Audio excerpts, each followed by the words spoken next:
Entonces, esto es lo que vimos la semana pasada. Ya, con respecto al diseño del elemento apenas tracción.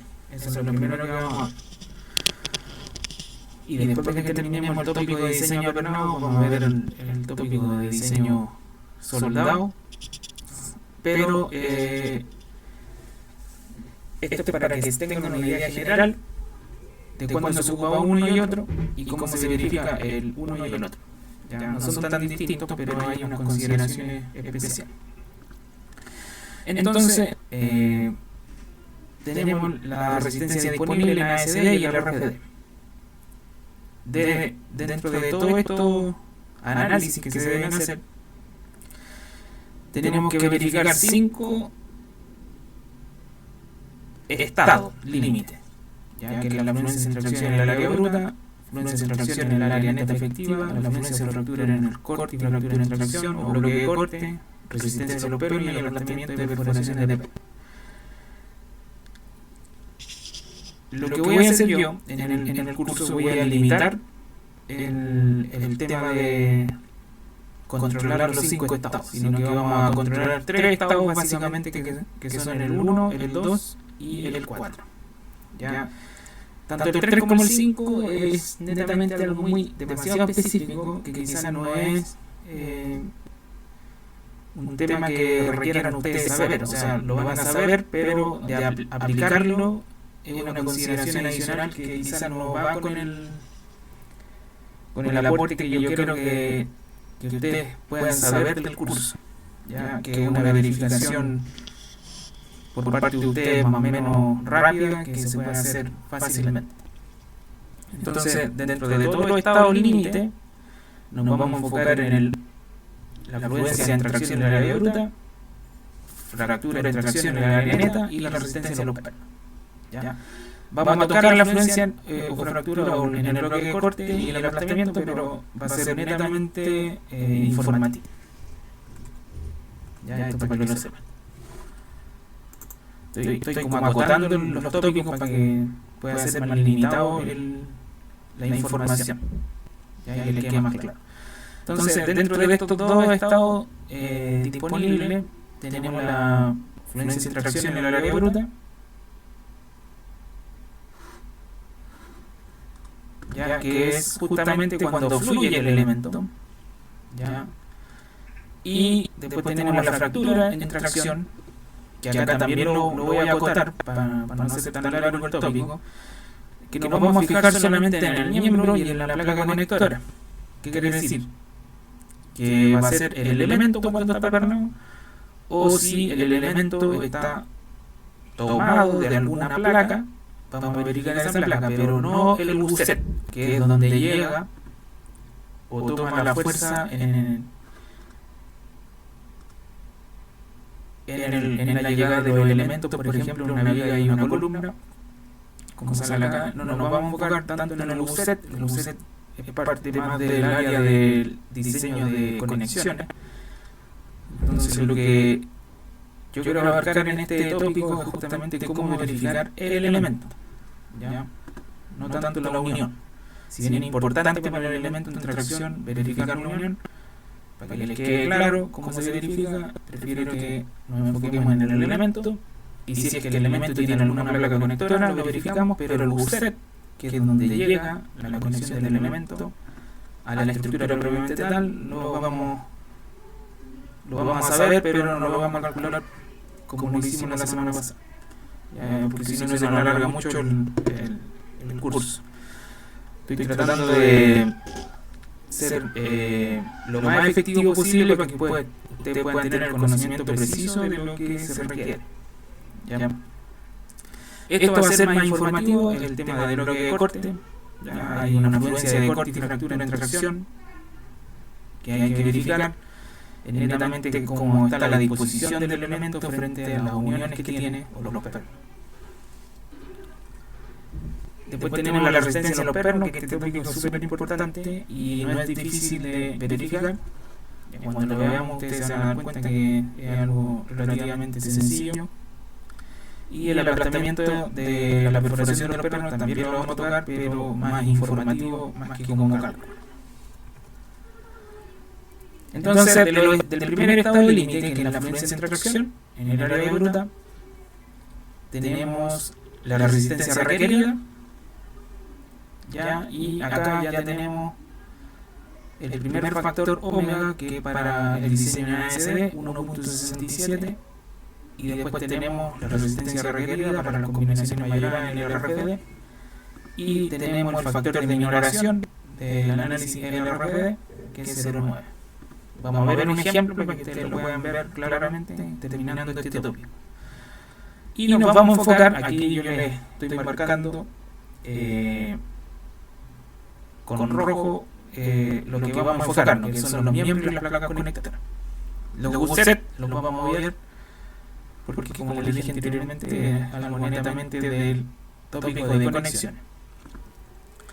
Entonces, cuando nosotros requerimos de la resistencia disponible en tracción, debemos conocer la afluencia y el área bruta del elemento, o el área geométrica, ¿ya? Entonces, con eso conocido, nosotros podemos verificar ya el estado de límite de influencia en tracción del área bruta. El primer estado es el más sencillo de calcular. Entonces tenemos esto solamente como información. Esto lo vimos la semana pasada, que la determinación del área efectiva con la placa USET. Entonces esta área efectiva tiene un ancho que se llama el ancho Whitmore, que lo calculamos en la clase pasada, pero como les dije, vamos a contar el tópico, va a quedar como información. Después tenemos el estado límite de fractura en tracción en el área neta efectiva, y acá ya lo que hay que enfocarse es en buscar el área neta efectiva. ¿Qué es el área neta efectiva? Y como sale acá en el esquema, el área neta efectiva es justamente como yo estoy conectando el elemento, ¿ya? Y en base a cómo yo estoy conectando el elemento, calculamos el área efectiva, ¿ya? Esa área efectiva hay que restarle, por ejemplo, cuando tenemos pernos, cuánto miden esos pernos, restarle el área de los pernos, cómo está conectado. Después vamos a ver que en el área efectiva hay un factor U, ya que les voy a decir de qué es lo que se trata, y las diversas consideraciones que tiene la norma del ISC para calcular esos factores. Acá tenemos la resistencia requerida, y fíjense que el factor omega acá ya cambia. Ya no es 1.67, sino que es 2 para verificar los diseños con combinaciones nominales ASD, y el phi es 0.75 para las combinaciones mayores LRFD. ¿Ya? Y la verificación se hace con respecto a la tensión última, ya, como también lo repasamos en la clase pasada, dependiendo del acero que utilicemos, vamos a tener una afluencia y una tensión última o fractura. Entonces, por ejemplo, en el curso vamos a ver mucho el acero A36. ¿Ya? El acero A36 es de los más utilizados en el diseño de acero, y ese acero tiene una afluencia de 2.531 kilos por centímetro cuadrado y una rotura de 4.080 kilos por centímetro cuadrado. Entonces, esta verificación no se hace con la afluencia, sino que con la tensión última o fractura. Después tenemos que en los miembros conectados, ya aparte del área neta, debemos multiplicarlo por un factor U, que es un factor de corte diferido. Yo les voy a explicar en el trayecto de la diapositiva en qué consiste ese factor U. ¿Ya? Y acá tenemos tanto para los miembros como las placas conectoras, que es lo que nos vamos a enfocar. El área efectiva de las placas conectoras es el área neta y no debe ser mayor a 0.85 del área geométrica. ¿Ya? Ahí tenemos las limitaciones. Y para los miembros o elementos que vamos a conectar, vamos a fijarnos en una tabla que tiene el ISC, en donde también tiene límites, ya el área efectiva, ¿ya? En donde está controlada básicamente por este factor de corte diferido. Entonces, acá vamos a aclarar el tema del área neta, ya que se debe utilizar, por ejemplo, para una placa, ¿ya? Entonces acá tenemos el ejercicio típico de una placa, ¿ya? Y aquí vamos a aclararlo con un ejemplo. Tenemos una placa, ya, esta es una típica placa que tiene varios pernos o varios orificios donde se van a conectar pernos. Entonces esta placa, ya, tiene una tracción y yo requiero saber cómo va a fallar esta placa con respecto a los pernos que tiene o los conectores que tiene, ¿ya? Y entonces tengo que fijarme en las perforaciones. Entonces acá tenemos lo que se conocen posibles líneas de falla y hay que analizarlas, ¿ya? Entonces, por ejemplo, en este caso uno siempre tiene que ir partiendo por la falla más común, que es una falla recta donde se toma dos pernos, que es la falla A, B, C, D, y después tenemos otro tipo de falla, ¿ya? Donde acá toma tres pernos. Tenemos A, B, E, C, D.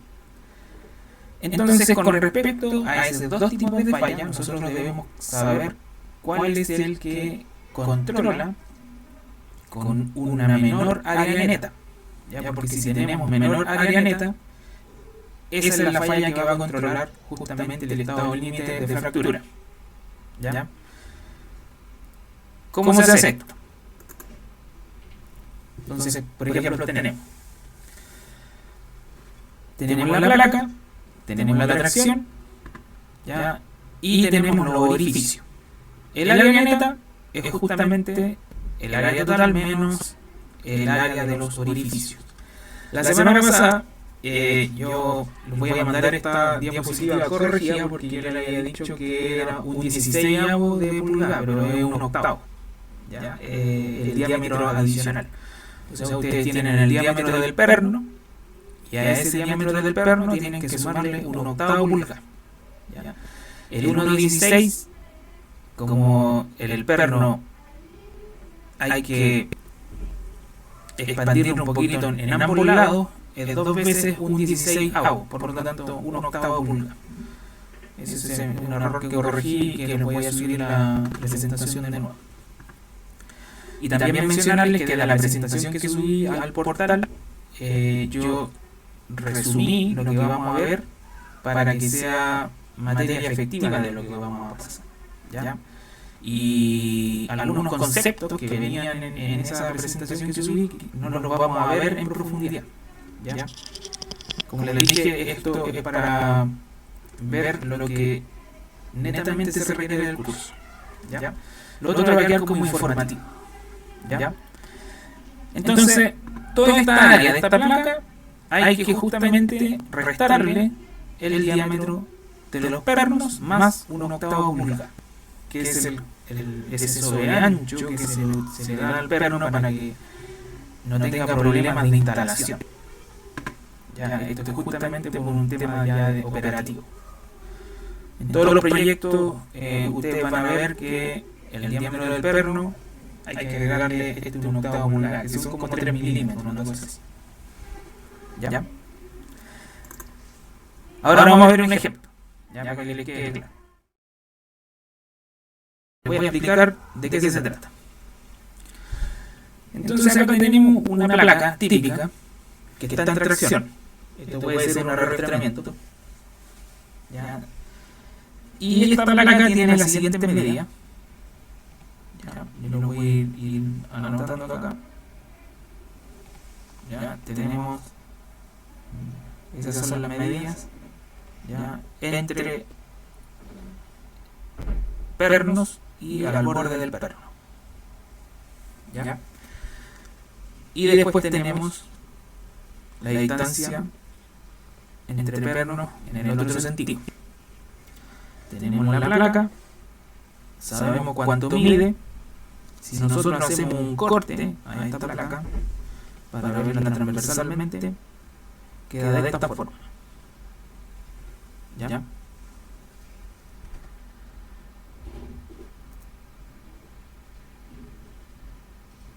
Entonces, la placa tiene un espesor de 10 milímetros y sabemos el largo de la placa. ¿Ya? Este corte, para que les quede claro, es viendo la placa en ese sentido.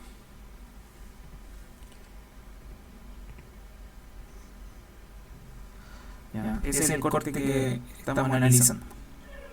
¿Ya? Entonces tenemos todo el largo de la placa. ¿Ya? El área neta, que es lo que va a hacer los 25 centímetros que mide esta placa, que es la suma de 50, 75, 75 y 50, ¿ya? Da 25, por el espesor, que son 10 milímetros, 1 centímetro. Y después tenemos tres pernos que están restándole área a nuestra área neta. Entonces tenemos tres pernos phi 3/4. ¿Ya? El perno se mide todo en pulgadas. ¿Ya? El perno phi 3/4 mide 1,905 centímetros. Es 1,9, pero yo lo saqué con más decimales. Entonces este perno de 3/4 tengo que sumarle posteriormente el 1/8 pulgada que está acá. ¿Ya? Eso equivale a 1/8 pulgada. Ahí va a aparecer en la pantalla ahora. ¿Ya? Este es el perno phi 3/4 más 1/8 pulgada.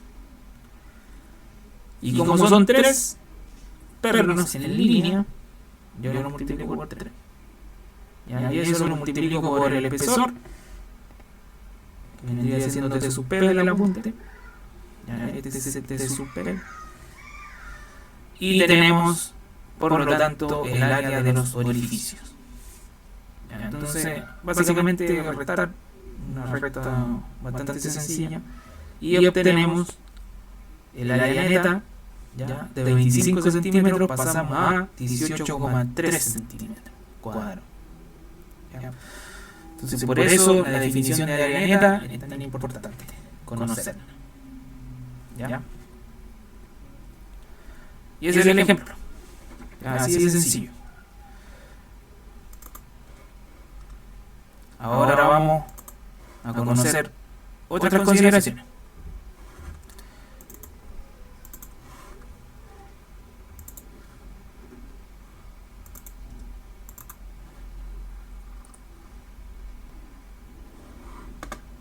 Ya.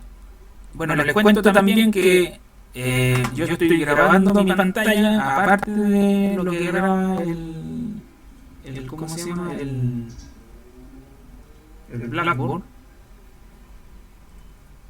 Y si veo que queda muy mala la grabación del Blackboard, subo la que estoy grabando yo, para que sepan.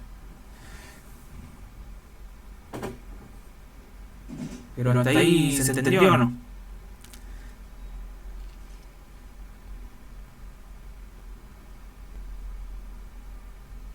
Ya. Super.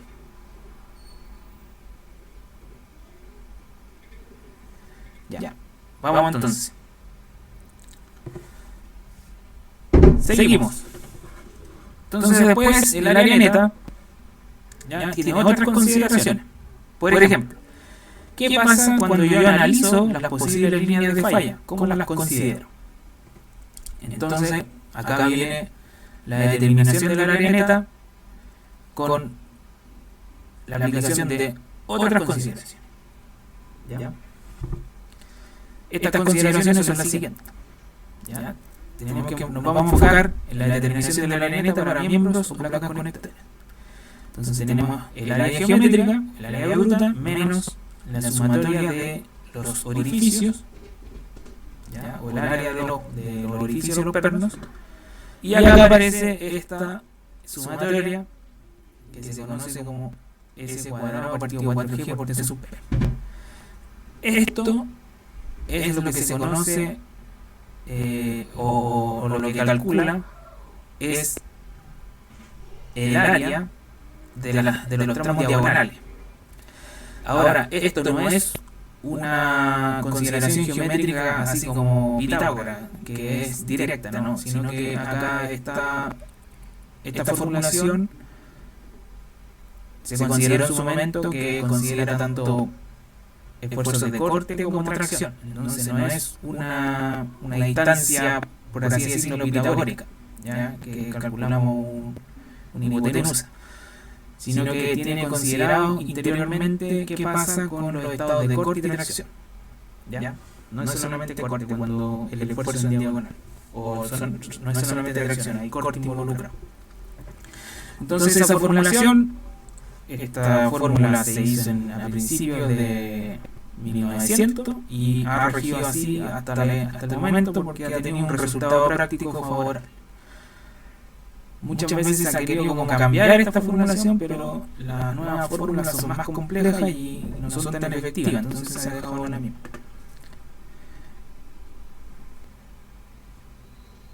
Ya, volvió a la pantalla. Ya, entonces, lo que nos vamos a enfocar ahora, porque ya sabemos cómo calcular el área de los pernos, o los orificios de los pernos, tenemos que considerar ahora los tramos diagonales cuando analizamos las posibles fallas que puede tener el elemento o la placa conectora. Entonces, ya. Voy a seguir. Igual, como les dije, voy a repasar ¿cómo se llama? Voy a ver después cómo queda grabado este video. Y como les dije, como yo estoy grabando también la pantalla en mi computador. Y si no entienden o no quedó algo claro, les subo el otro video. Después tenemos la determinación de las líneas de falla, ya donde S ya se conoce como el paso y G, ya, y con eso uno obtiene la distancia, ya considerando otros factores que no solo distancia sino que esfuerzo interno que va ahí en esta diagonal, tracción compresión, va tracción corte, y con eso se obtiene esta formulación. Y ahora vamos a ver cómo se aplica, ya, para que les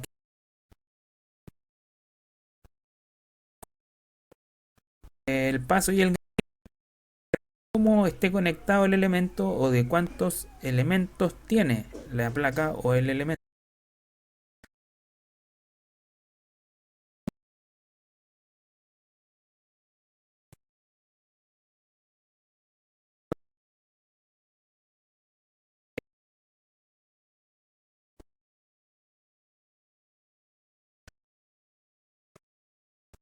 Así se define la línea de falla, y a partir de esa configuración de línea de falla uno obtiene esta determinación de área de línea de falla. Ahora vamos a ir al ejemplo, ya para que les quede claro. Ya, voy a ir viendo paso a paso. Ya, esa es la formulación. Ya. Entonces, tenemos la formulación del área neta, que es el área geométrica, menos el área de los orificios de los pernos, más el área de las líneas de falla. ¿Ya? Esa es básicamente la definición. Entonces, lo que vamos a hacer ahora, tenemos el siguiente ejemplo, ya, para que lo vean. Esta es una unión típica, bueno, no tan típica, pero una unión que se utiliza mucho en galpones, ¿ya? En donde acá, ¿qué es lo que vamos a verificar? ¿Ya? tenemos este cajón que es un 100-103 y este cajón está soldado a una placa, ¿ya? Y les voy a marcar cuál es la placa, ¿ya? Toda esta es la placa que está tomando el arrastramiento. Y esa placa es tan grande porque tiene ya 4 pernos que llegan al gusset de la unión. Entonces, toda esa gran placa con 4 pernos se toma al gusset. Entonces acá lo que vamos a verificar es la placa de unión, ya, al gusset. Entonces si vemos el corte que está indicado acá al lado, se ve así, ¿ya? La placa que estoy uniendo de 8 milímetros, que es esta de acá, ¿ya? Y acá tenemos el gusset o la placa respaldo, que es de la unión tipo silla, ya que esa no me interesa. Nosotros vamos a verificar la placa que está tomando el elemento cajón, ¿ya? Que tiene 4 pernos. Este es el caso sencillo, ¿ya? Entonces vamos a analizar la trayectoria. Entonces, a ver cuántas trayectorias les puse aquí. Ya. Para que sea aplicable el tema del paso y el gramil. Ya, acá tenemos la trayectoria que le estoy indicando: A, B, C y D, ¿ya? En donde tenemos un gramil de 70 y un paso de 70. Ya lo estoy marcando aquí, ¿ya? Cuando ustedes diseñan, vamos a verlo cuando veamos el tema de pernos. Hay distancias mínimas que hay que considerar entre pernos y distancias mínimas en los bordes. Ya todo eso está considerado acá, que es lo mínimo que piden. Y de ahí aparecen estas medidas. No es que sean antojadizas. Ya todo tiene unas medidas mínimas. Los pernos son del tipo 3/4, ¿ya? Y debemos verificar cómo se calcula el área neta, ¿ya? Empecemos entonces. Suma, ya, de 40, 70, 40. Y eso da 150 milímetros o 15 centímetros. Y lo multiplicamos por el espesor, ya, de la placa que está indicado acá.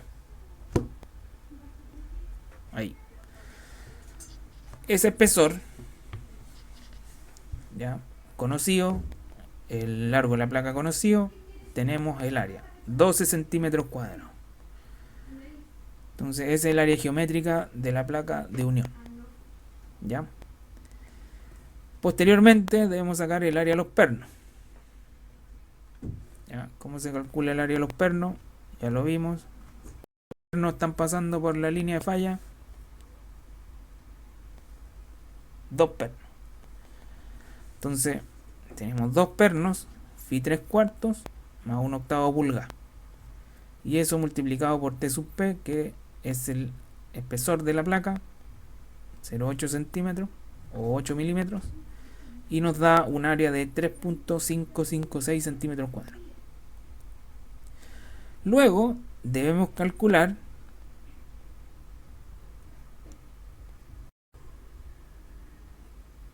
el paso y el gramil, cómo afectan en esa línea de falla. Entonces tenemos un solo elemento diagonal, ¿ya? Con un paso de 70 y un gramil de 70. Entonces la sumatoria vendría siendo solamente analizar S cuadrado partido 4G, porque hay solamente una diagonal. Acá está en centímetros, tenemos 7 centímetros, 7 centímetros de paso, 7 de gramil, y nos da 1.75 centímetros esa diagonal. Posterior a eso, lo multiplicamos por T sub P, ¿ya?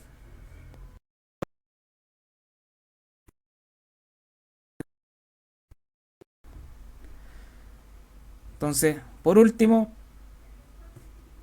tenemos el área neta,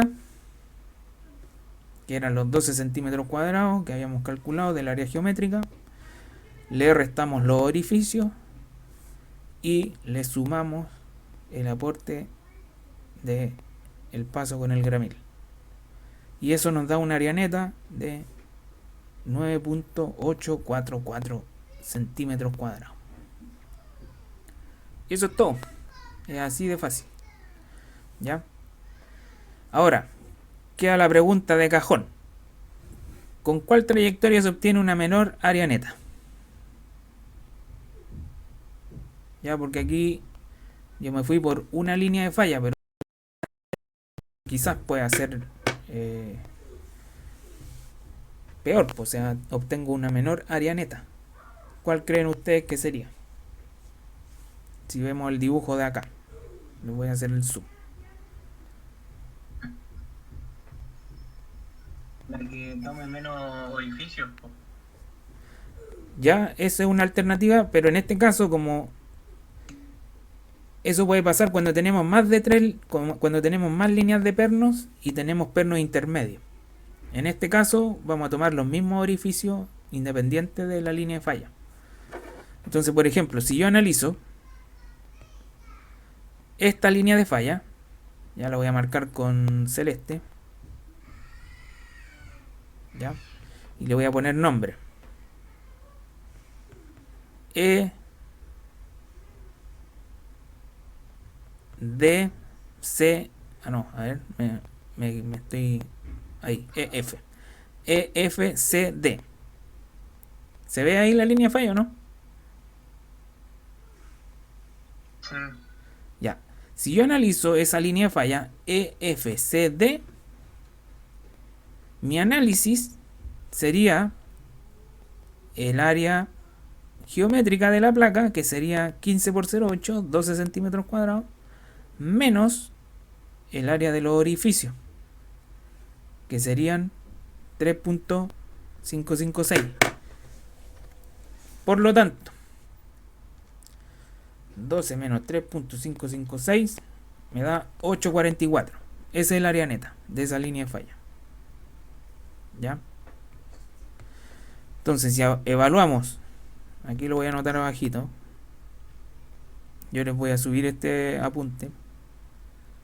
Área neta sería 12 menos 3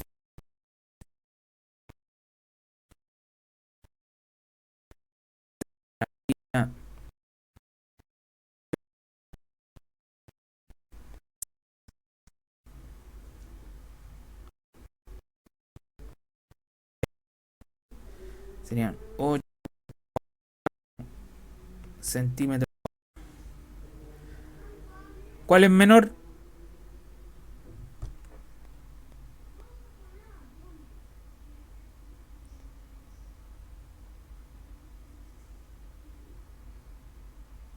Gracias. No se escucho.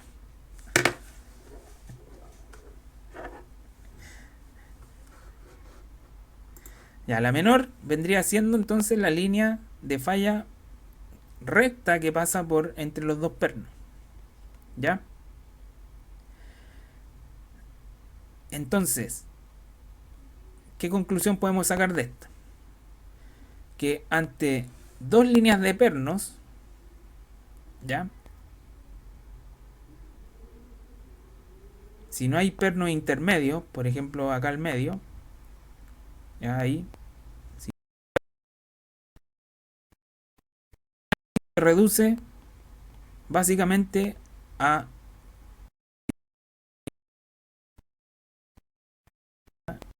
es la falla más sencilla y la más fácil de calcular.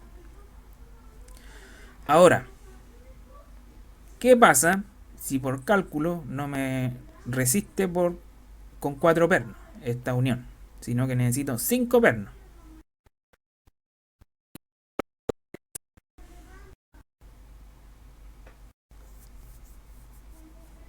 ¿Ya? ¿Qué pasa en ese caso? Ahí ya no es tan sencillo verlo tan fácilmente. ¿Por qué? Porque si bien tengo la línea de falla A, B, C, D, ya lo voy a marcar A, B, C, D, y después tenemos otra línea de falla, ¿ya? Fíjense en esa línea de falla A, B, C, D, tiene 2 pernos, pero la línea de falla A, B, K, D, C, ¿cuántos pernos tiene?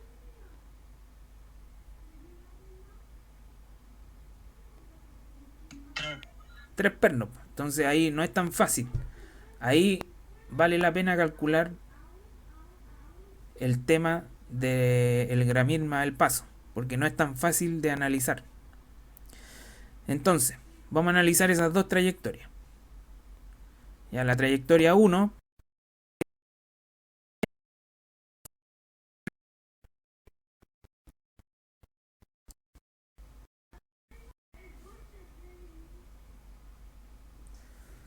sería el área geométrica menos el área de los pernos.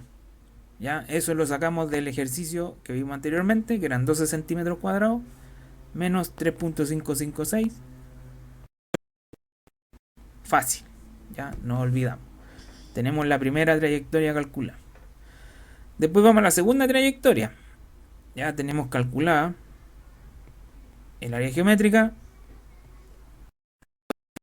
pero ojo, ya no son 2 pernos,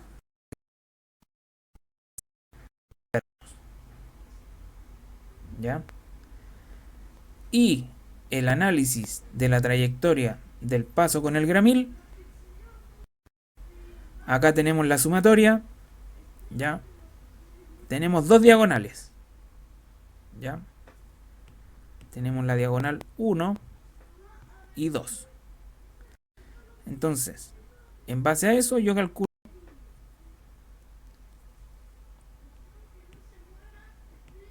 la diagonal 1, 3,5 de paso y 3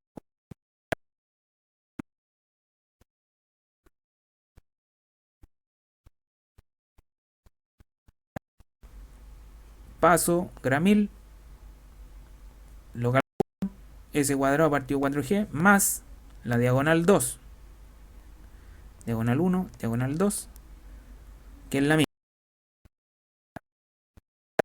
1.75. Eso multiplico por el espesor, 0,8, y tengo 1.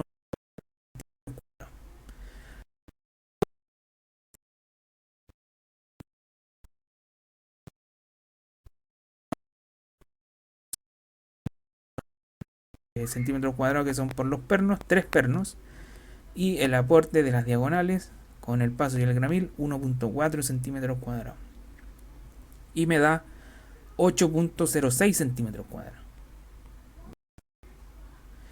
¿Cuál es la menor en este caso?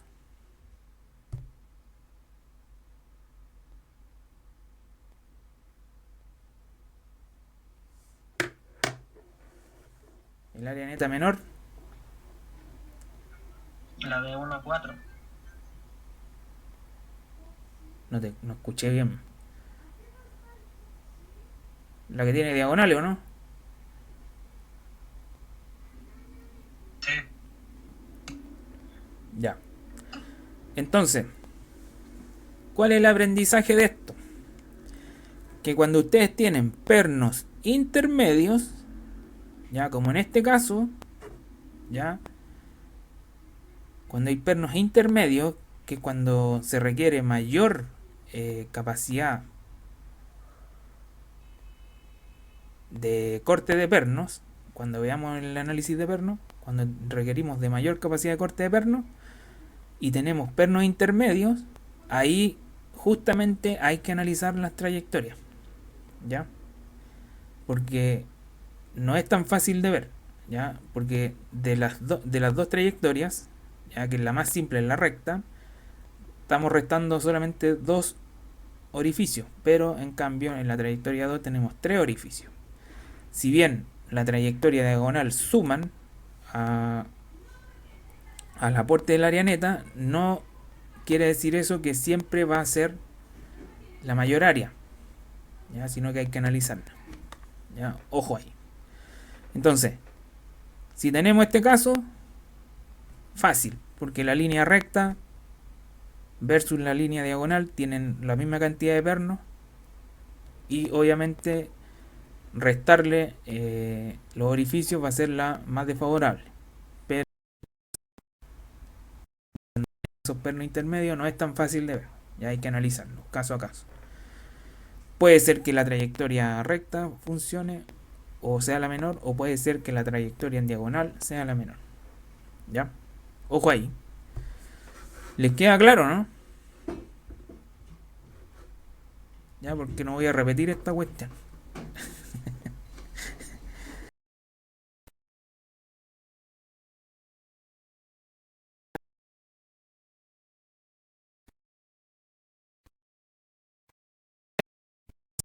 Lo que no sea una barra o una placa plana se somete a tracción axial hasta que ocurra la falla en su sección neta. El esfuerzo real de falla a tensión probablemente será menor que lo obtenido en una probeta, a menos que las diversas partes que conforman la sección estén conectadas de manera que el esfuerzo se transmita uniformemente a través de la sección. Si las fuerzas no son transferidas uniformemente a través de la sección transversal de un miembro, habrá una región de transición de esfuerzo no uniforme que irá de la conexión al miembro a lo largo de cierta distancia. Entre más nos alejemos de la conexión, más uniforme se vuelve el esfuerzo. En la región de transición, el esfuerzo en la parte conectada al miembro puede fácilmente exceder la fluencia y entrar al rango de endurecimiento por deformación. A menos que la carga sea reducida, el miembro podrá fracturarse prematuramente. Para tomar en cuenta este fenómeno de distribución no uniforme del esfuerzo, la especificación del ISC estipula que el área neta efectiva de dicho miembro se determine multiplicando su área neta, que ya aprendimos a calcular, por un factor adicional que se llama reducción, denominado factor de corte diferido.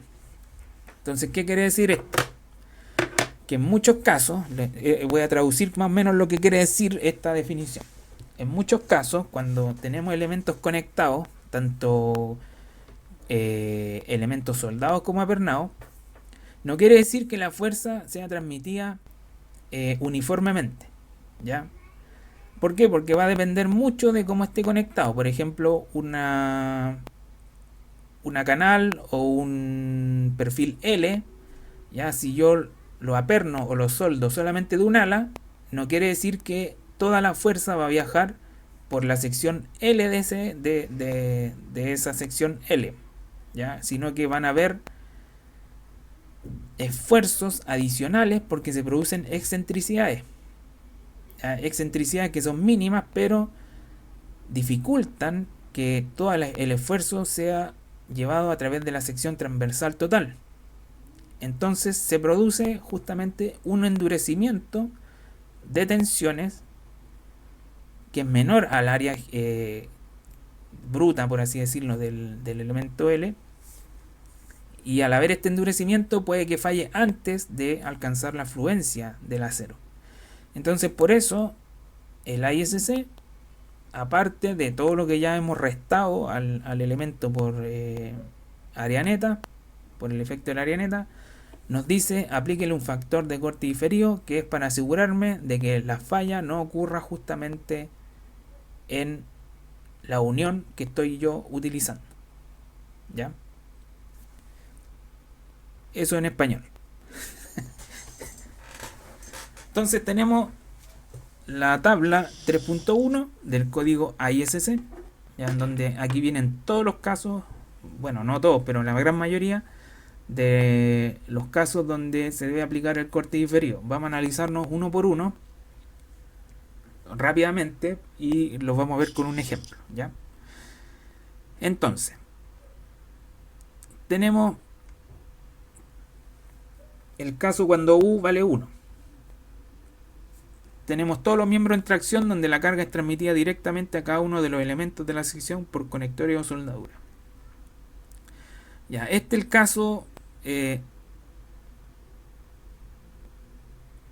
quizás es más atípico porque ¿qué quiere decir esto? Que tengo que conectar todo el elemento y asegurarme de que funcione todo el esfuerzo a través de su sección. ¿Ya? Esto va a depender mucho de la unión, de cómo se quiera hacer la unión, ¿ya? Pero no es un caso de tan verídico, ¿ya? Entonces vamos a pasar al siguiente caso, que vamos a analizarlo bien. Los perfiles T o T. Aquí tenemos el factor de corte diferido, ¿ya? Si se fijan hay una X, ¿ya? En algunos textos aparece como X barra también. Aquí parece que es X barra, ¿ya? Si es X barra, está verificado acá. Entonces, ¿qué quiere decir este X barra? Este X barra es justamente una excentricidad, ¿ya? Si yo estoy conectando el elemento, llámese por las alas de la T o el alma de la T, voy a tener distintos casos de excentricidad, ¿ya? Entonces, aquí nos dice, para el caso 2, todos los miembros en tracción, excepto las planchas y tubos, donde la carga es transmitida por solo algunos de los elementos de la sección por conectores o soldadura, se puede calcular alternativamente también. Esta es la formulación que se utiliza para calcular todos los factores de corte diferido. Y tiene algunas restricciones, ya algunos límites. Entonces después tenemos el caso 7, que va a la dirección de carga o el alma con 4 más pernos. Si yo tengo el alma conectado con 4 más pernos, la dirección de carga, me dice al tiro el corte diferido es 0,7. Y si yo tengo 3 o más conectores, tengo que ver cómo se comporta el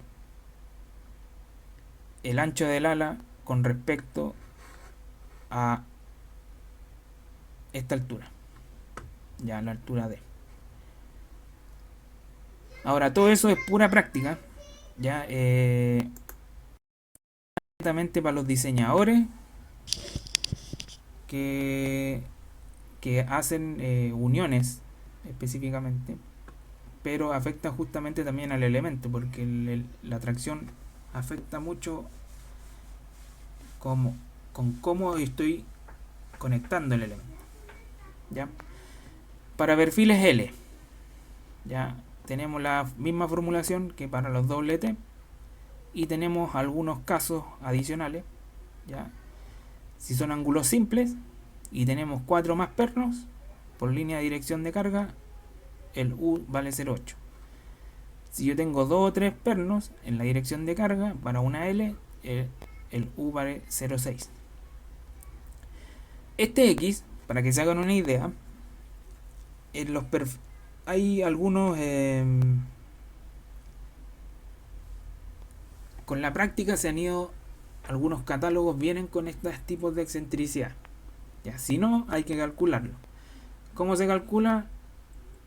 La norma solamente te dice que es a través de o ensayos o a través de la experiencia del ingeniero. O sea, podéis colocarle el X barra que queráis, siempre y cuando sea algo lógico, ¿ya? Acá voy a ir, cuando veamos el ejemplo, les voy a explicar más o menos cómo se puede obtener este X barra, ¿ya? Que es la excentricidad, ¿ya? Y cómo suena lógico, y algo lógico para cuando se diseña. ¿Ya? Entonces después tenemos todos estos tipos de perfiles, los T, canales, T, L, T, L, cajones, se calcula de la misma forma. Y algunas consideraciones adicionales para los L, los TL, que esto se utiliza mucho en estructuras industriales. Los TL se utilizan mucho. Los L también se utilizan harto en reticulado sencillo. Entonces me dice que aparte de obtener el corte diferido a través de la excentricidad y L, que es la distancia entre el primer perno y el último perno en una línea de dirección de carga, tengo algunas restricciones. Este U no puede ser mayor que 0,9, pero tampoco puede ser menor que 0,6.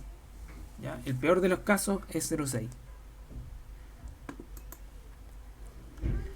Después tenemos algunas otras consideraciones.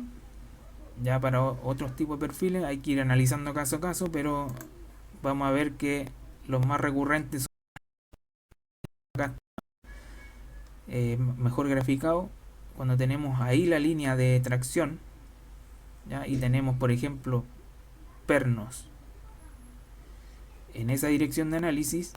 Ya aquí tenemos 3 líneas de pernos y 2 líneas de pernos. Entonces me dice, ¿cómo yo calculo el U? Entonces tengo que ver la excentricidad y dividirlo por el largo entre el primer y último perno de la línea de pernos más larga. ¿Ya? Esta excentricidad anda cercano a la mitad de la altura de la L. ¿Ya? Esto se puede sacar por catálogo. Hay algunos catálogos que vienen con excentricidades que han sido sacadas.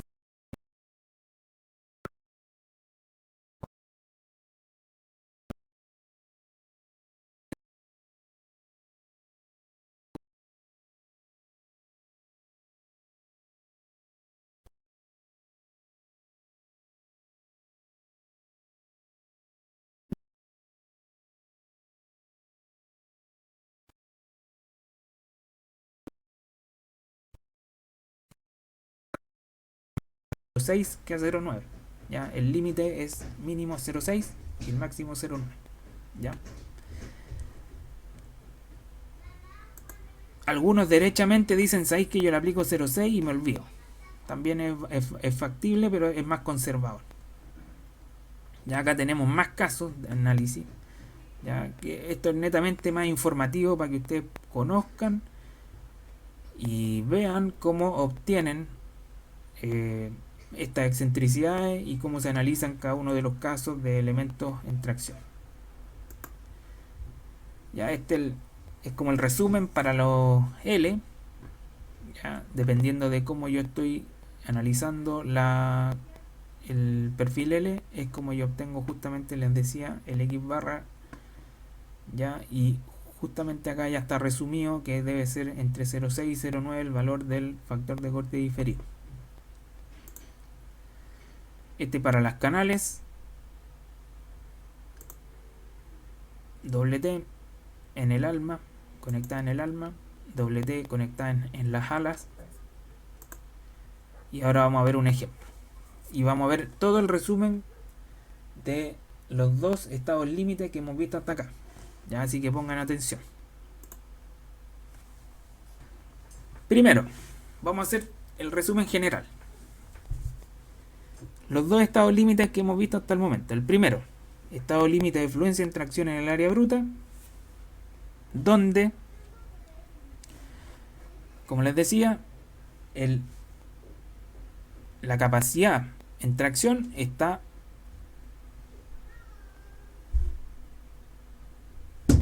calculada a través de la fluencia y el área bruta o geométrica del elemento. Vamos a ver un ejemplo. ¿Ya?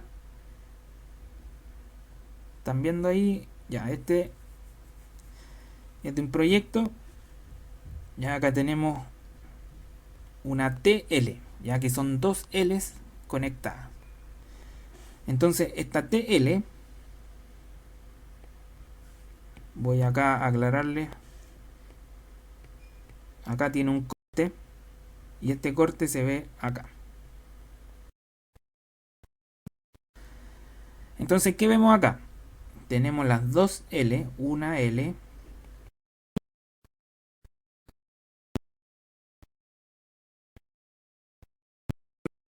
ya que una línea de pernos, de 4 pernos de 1 pulgada, y tenemos el gusset que atraviesa o que hace el sándwich con estas dos L y genera la unión de arrastramiento. ¿Ya? Nosotros nos vamos a enfocar netamente en el elemento TL, cómo se debe verificar. Entonces, vamos a calcular el estado límite de fluencia por tracción. Entonces acá el enunciado dice determinar la resistencia de diseño en tracción en ASD y LRFD del elemento TL 150, 150 en 10 con las indicaciones que se ven en el esquema. ¿Ya? Ahí queda claro. Tenemos la primera L 150, la otra L 150 y el perno que atraviesa entre el gusset y las dos L, que hace un sándwich, y con eso tenemos que empezar a calcular. Entonces, la fluencia en tracción del área bruta. Ya. ¿Cuánto vale el área de una L? 150 en 10. 28.36. ¿Esto se obtiene de catálogo o el dato lo pueden calcular ustedes? Ahora, ¿cuál es la diferencia con el catálogo? Que el catálogo te da el área efectiva de esta L, porque esta L tiene unos radios de giro especiales cuando hace la curva para hacer justamente la L, que van restando área. Entonces no es el área geométrica propiamente tal, por eso lo saco de catálogo. Ahora, si no hay área de catálogo, pueden calcularlo geométricamente como dos áreas de 150 y listo, ¿ya? Pero en este caso es de catálogo, 28.36, ¿ya? Entonces es el área de una L, por lo tanto las dos L valen 56.72 centímetros cuadrados. ¿Ya? Hasta ahí nada nuevo, pura área. Posterior a eso, calculamos el primer estado. Nos dice fluencia por área geométrica. En este caso estamos utilizando A0 ASTM A36 con una fluencia de 2531 kilos por centímetro cuadrado. Por lo tanto,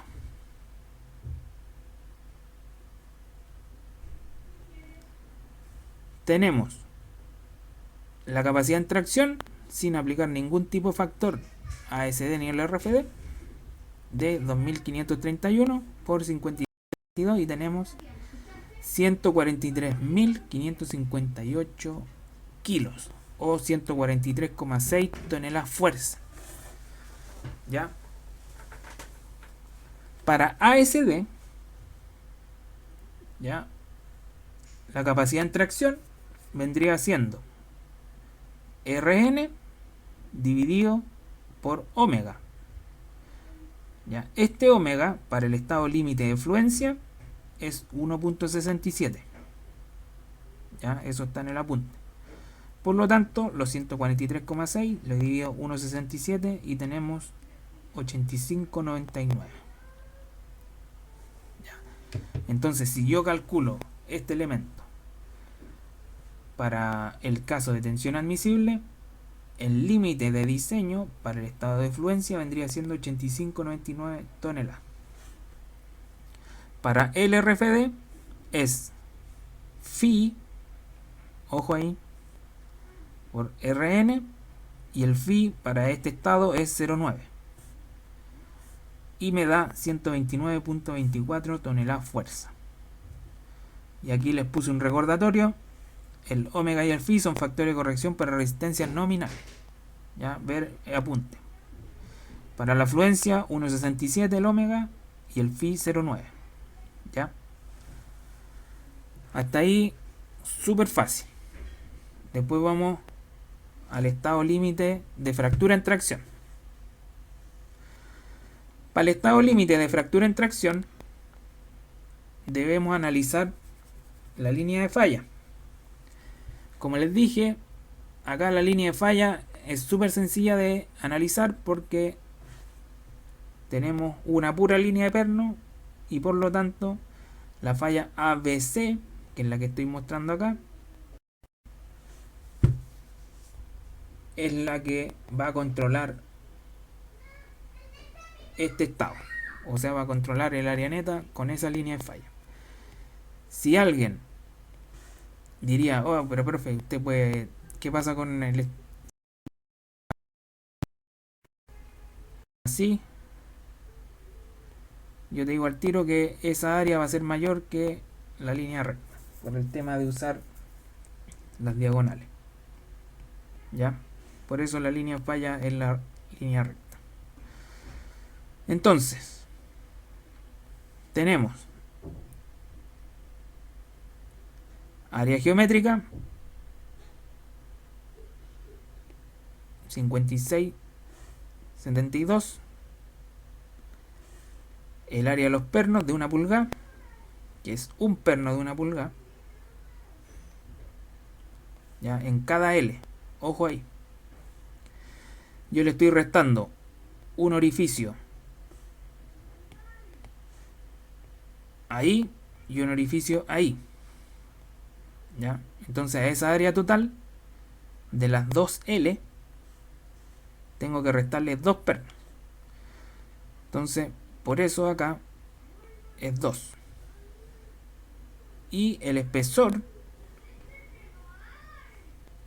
ya, de los perfiles L es de 1 centímetro, ya, 10 milímetros. Entonces tenemos el área de los pernos, ya.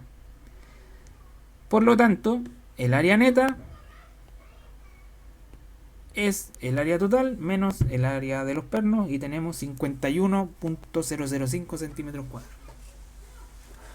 Factor de corte diferido, acá es lo que viene lo novedoso, lo que acabamos de ver. Como les decía, para los perfiles L o TL tenemos un límite entre 0,6 y 0,9, ¿ya? Y debemos saber cuánto vale esta excentricidad y cuánto vale L. El L es fácil sacarlo porque es la distancia entre el primero y el último perno, y cada perno está separado acá arribita a 100. Por lo tanto tenemos 300 milímetros de largo. Si tomamos una excentricidad, que esto es como dato, tomamos una excentricidad de 50 milímetros, se obtiene un factor de corte diferido U igual 1 menos 50 dividido 300, y eso da 0,833.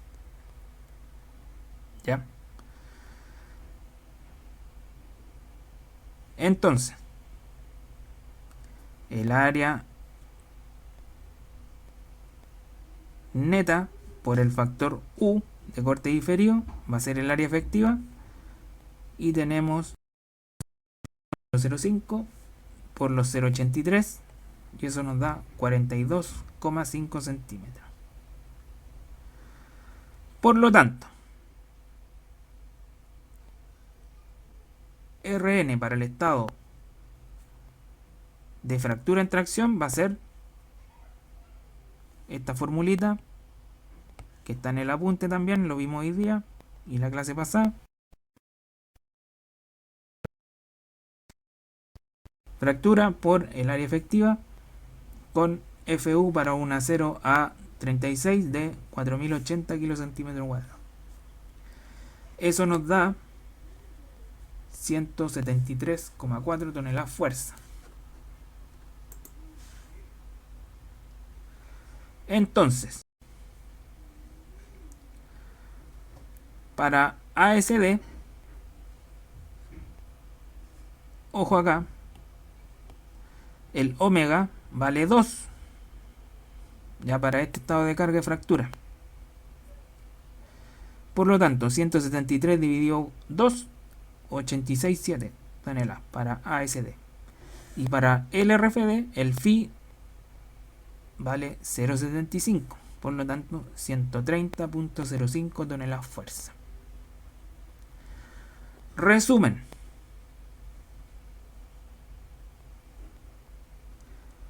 fluencia en tracción en el área bruta, ASD 85,99, fractura en tracción ASD 86,7,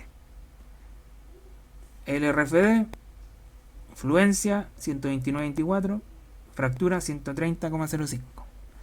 ¿Cuál es el que controla? El mínimo. Entonces, si yo quiero diseñar, tengo que ocupar el mínimo de estos dos estados, tanto del de fluencia como el de fractura. ¿Ya? Y eso es todo, pues. Eso es como así se verifica la capacidad en tracción de un elemento, con estos dos estados límites: tracción en el área bruta y fractura en tracción. Y ahí yo les voy a dejar una tarea para que lo hagan en la casa. ¿Qué pasa si yo ahora la excentricidad la subo a 80 milímetros? ¿Qué estado controla el diseño? Eso para que lo hagan en sus casas. Ahora, ustedes me dirán, bueno, ¿con qué comparo estos valores? Ya, por ejemplo, voy a hacer un ejemplo.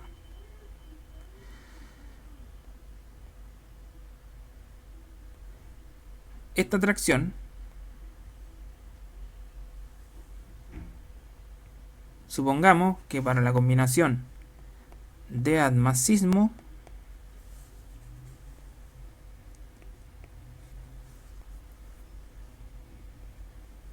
lo voy a hacer en otra hoja mejor.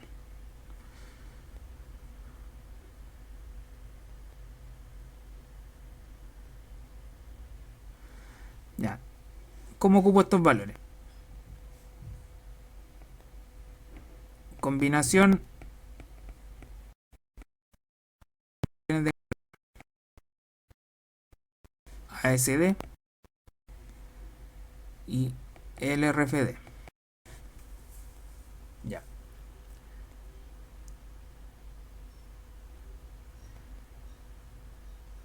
Para la carga de diseño por sismo, por ejemplo, tengo DEAD más E para ASD, y para LRFD, ¿cuánto era? 0,9D, creo que era 1,4E, no me recuerdo bien, pero pongámosle 1,4E. Ahí ustedes lo verifican en su casa. ¿Qué pasa si yo digo, en mi análisis estructural, ese arrastramiento tiene un D de 60 no, mucho, 30 toneladas, y un E de 55 toneladas? ¿Ya? ¿Cómo lo hago acá? Para ASD, ya esta es la tracción. Tracción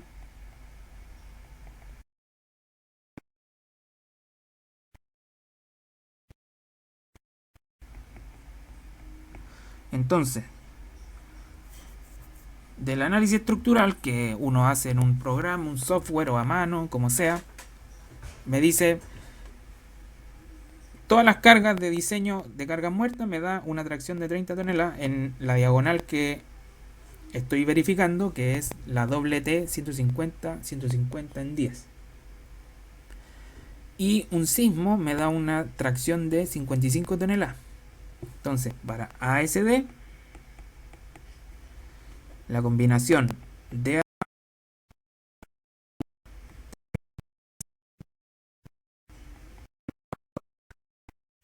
80 y para LRFD 0,9D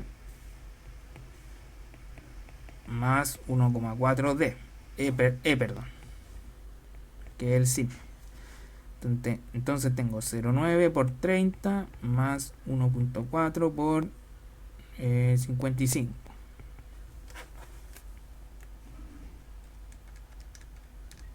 más 1,4 por 55. ¿Alguien iba a decir algo? Ya.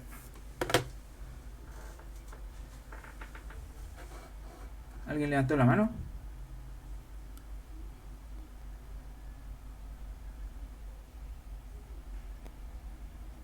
Ya, seguimos entonces. Entonces, el factor de utilización ASD es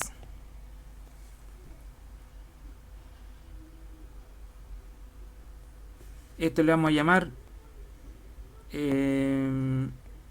RA y a esto RU. Ya, RA vendría siendo la tracción de diseño ASD. Entonces, RA partido por... Y acá tengo que ver el mínimo. Lo voy a colocar aquí. Rn partido por omega. Bueno, para que quede claro el... A ver cómo lo puedo escribir. RASD, ya, ahí. Que vendría siendo el mínimo entre estos dos. A este le vamos a llamar RASD.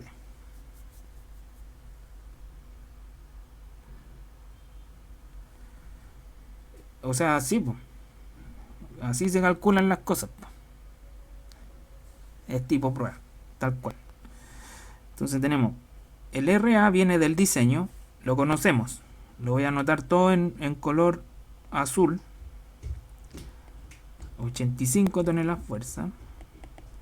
Y la capacidad resistente de diseño lo calculamos acá atrás. El valor mínimo entre la tracción y la fractura, que habíamos dicho es 85,99.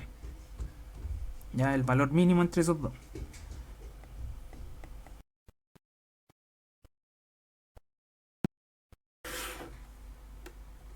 Tenemos 85 dividido 85,99 y nos da un FU de 0.988, que es menor a 1.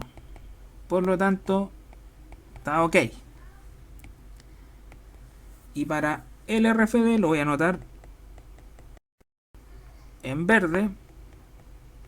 El FU es RU, que es la tracción en el RFD, que calculamos acá. Esta. ¿Ya? Dividido por la capacidad en tracción LRFD que calculamos anteriormente de los dos estados límite, ¿ya? Y en este caso es 129,24. Entonces tenemos 104 toneladas fuerza dividido 129,24.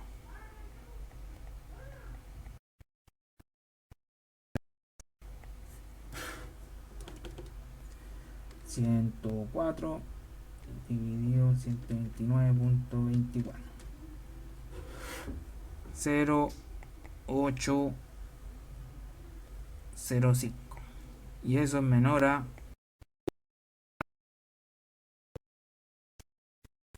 Ya, fíjense, bueno, ahí ustedes verifiquen bien la combinación de carga, porque no me acuerdo si era 1,4E. Pero bueno, filo. Para el ejemplo, está así. Entonces ahí ustedes ven que para el diseño,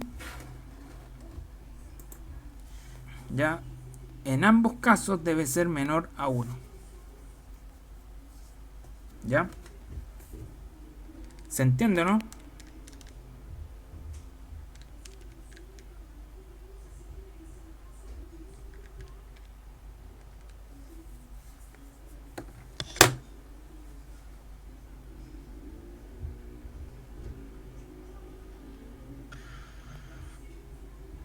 Parece que sí. Y con eso damos por concluido la clase de hoy. Espero que les haya gustado. Yo igualmente voy a subir el video que acabo de grabar. Espero que haya quedado bien el sonido.